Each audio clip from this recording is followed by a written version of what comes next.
আসসালামু আলাইকুম। বাংলাদেশ বেতার রাজশাহী স্থানীয় সংবাদ পড়ছি রুকসানা আক্তার লাকি। ভূমিমন্ত্রী মোহাম্মদ মিজানুর রহমান মিনু আগামীকাল রাজশাহী নগরীর পদ্মা আবাসিক এলাকায় অবস্থিত নবনির্মিত আরডিএ পার্ক ও রেস্ট হাউজের উদ্বোধন করবেন।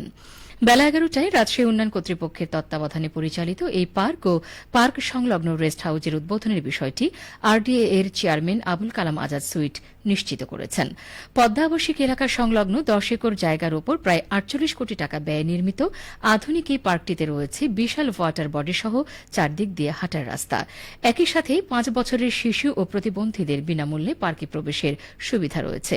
এছাড়া টয় ট্রেন, কিডস জোন সহ সাংস্কৃতিক ও পারিবারিক অনুষ্ঠান আয়োজনের জন্য রয়েছে এপি থিয়েটার বা মুক্তমঞ্চ। আসন্ন ২০২৬ সালের উচ্চ মাধ্যমিক সার্টিফিকেট এইচএসসি, আলিম, এইচএসসি বিএমটি ও এইচএসসি ভোকেশনাল পরীক্ষা সুষ্ঠু, শান্তিপূর্ণ ও নির্বিঘ্ন পরিবেশে সম্পন্ন করতে রাজশাহী মহানগরীর ২৭টি পরীক্ষা কেন্দ্র ও ভেন্যুর চারপাশে বিশেষ নিষেধাজ্ঞা জারি করেছে রাজশাহী মেট্রোপলিটন পুলিশ।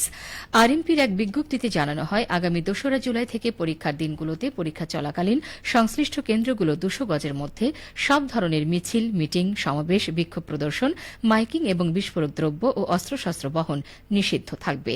আইন অমান্যকারীদের বিরুদ্ধে প্রচলিত আইনে কঠোর ব্যবস্থা গ্রহণ করা হবে। এবারের এইচএসসি ও সমমানের পরীক্ষা রাজশাহী মহানগরীর নিউ গভর্নমেন্ট ডিগ্রি কলেজ, সরকারি মহিলা college, Rajshahi college, Shah Makhdum college, court college, Barendra college, Shahid Mamun Mahmud police lines school and college, শিক্ষা বোর্ড সরকারি মডেল স্কুল অ্যান্ড কলেজ, সরকারি city college, Kashiadanga college, Nowhata সরকারি ডিগ্রি কলেজ, নওহাটা মহিলা কলেজ, দারুস সালাম কামিল মাদ্রাসা সহ মোট ২৭টি কেন্দ্র ও ভেন্যুতে অনুষ্ঠিত হবে। উল্লেখ্য, রাজশাহী মেট্রোপলিটন পুলিশের কমিশনার মোহাম্মদ ফয়জুল কবির স্বাক্ষরিত এক বিজ্ঞপ্তির মাধ্যমে এ নিষেধাজ্ঞা জারি করা হয়। পরীক্ষা সুষ্ঠুভাবে সম্পন্ন করতে সংশ্লিষ্ট সকলের সহযোগিতা কামনা করেছে আরএমপি। জলবায়ু পরিবর্তনের বিরূপ প্রভাব মোকাবেলায় সচেতনতা বাড়াতে বগুড়ার বিয়াম মডেল স্কুল অ্যান্ড কলেজে বৃক্ষরোপণ কর্মসূচি অনুষ্ঠিত হয়েছে।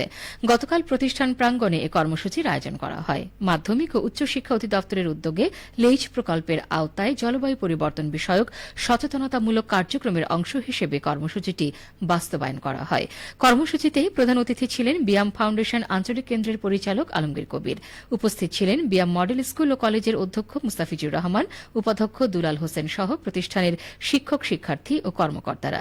কর্মসূচিতে বিভিন্ন প্রজাতির ফলজ, বনজ ও ঔষধি গাছের চারা রোপণ করা হয়। এদিকে ওয়ান চাইল্ড ওয়ান ট্রি কর্মসূচির আওতায় নাটোরের বাগাতিপাড়া উপজেলার ৩৮টি মাধ্যমিক বিদ্যালয় ও ৪টি মাদ্রাসা সহ মোট ৪২টি শিক্ষা প্রতিষ্ঠানে একযোগে বৃক্ষরোপণ কার্যক্রম শুরু হয়েছে।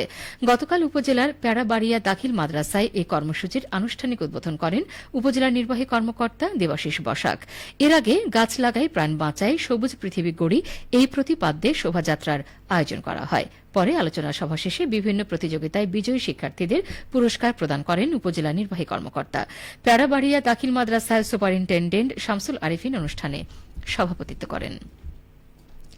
চাঁপাইনবাবগঞ্জে বিশ্ব শিশু শ্রম প্রতিরোধ দিবস পালিত হয়েছে। শিশু শ্রমকে না বলি, শোভন কর্মপরিবেশ নিশ্চিত করে এই প্রতিপাদ্যে বর্ণাঢ্য কর্মসূচির মধ্য দিয়ে দিবসটি পালিত হয়। এডিপি ওয়ার্ল্ড ভিশন বাংলাদেশের আয়োজনে গতকাল চাঁপাইনবাবগঞ্জ শিশু নিবাসে অনুষ্ঠিত কর্মসূচিতে প্রধান অতিথি ছিলেন সদর উপজেলা নির্বাহী কর্মকর্তা মারুফ আফজাল রাজন। অনুষ্ঠানে সদর উপজেলা সমাজসেবা কর্মকর্তা কাঞ্চন কুমার দাস সভাপতিত্ব করেন। দিবসটি উপলক্ষে শিশুমণি নিবাসের শিশুদের অংশগ্রহণে চিত্রাঙ্কন প্রতিযোগিতার আয়োজন করা হয়। এছাড়াও ব্র্যাকের সহযোগিতায় ২০০ শিশুর মাঝে বিভিন্ন প্রজাতির গাছের চারা বিতরণ ও বৃক্ষরোপণ কর্মসূচি পালন করা হয়। নওগাঁয় ২০২৫-২৬ অর্থ বছরের সাংস্কৃতিক প্রতিষ্ঠান ও অনুদানপ্রাপ্ত ব্যক্তিবর্গের মাঝে সরকারি অনুদানের চেক বিতরণ করা হয়েছে। গতকাল নওগাঁ সদর উপজেলা পরিষদ অডিটোরিয়ামে অনুষ্ঠানে প্রধান অতিথি ছিলেন অতিরিক্ত জেলা প্রশাসক শিক্ষা ও আইসিটি আয়েশা সিদ্দিকা। অনুষ্ঠানে জানানো হয়, চলতি অর্থ বছরে জেলার মোট ২৪টি সাংস্কৃতিক সংগঠনের মাঝে মোট ১২,৪৭,০০০ টাকা এবং ১৪২ জন সাংস্কৃতিক কর্মীর মাঝে মোট ৩৬,২৫,৫০০ টাকা বিতরণ করা হয়। নওগাঁ সদর উপজেলার নির্বাহী অফিসার শাহিন মাহমুদের সভাপতিত্বে অনুষ্ঠানে নওগাঁ জেলা কালচারাল অফিসার ড মোহাম্মদ ফারুকুর রহমান ফয়সাল বক্তব্য প্রদান করেন। সবশেষে আবহাওয়া। আজ দুপুর ১২টায় রাজশাহীতে তাপমাত্রা ছিল ৩৩ ডিগ্রি সেলসিয়াস। এ সময় বাতাসে আপেক্ষিক আর্দ্রতার পরিমাণ ছিল ৭০%। রাজশাহী ও পার্শ্ববর্তী এলাকায় আজ সূর্যাস্ত সন্ধ্যে ৬টা ৫৮ মিনিটে। সংবাদ শেষ হল। আমাদের পরবর্তী সংবাদ দুপুর ২টা ৫ মিনিটে।